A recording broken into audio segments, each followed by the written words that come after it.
मजा आ गया यार, क्या सब्जी बनाई है, क्या स्वाद है।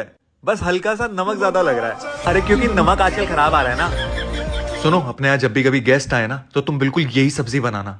बस थोड़ा अदरक लहसुन कम डालना, क्योंकि गेस्टों ने थोड़ी बिल देना होता है। और जो तड़का लगाया है, हाथ चूम लूं तुम्हारे में। मतलब अगर अपनी कढ़ाई पतली ना होती ना तो ये जो जलने की हल्की हल्की महक आ रही है ना, ये भी नहीं आती। पता तुमने सबसे अच्छी चीज क्या करी है? जो तुमने आलू के छिलके नहीं उतारे। मतलब मैंने कल ही पेपर में पढ़ा था कि सारा प्रोटीन माल ताकत वो छिलकों में ही होती है। कुछ भी कहो, मेरी बीवी संजीव कपूर शेफ से कम नहीं है।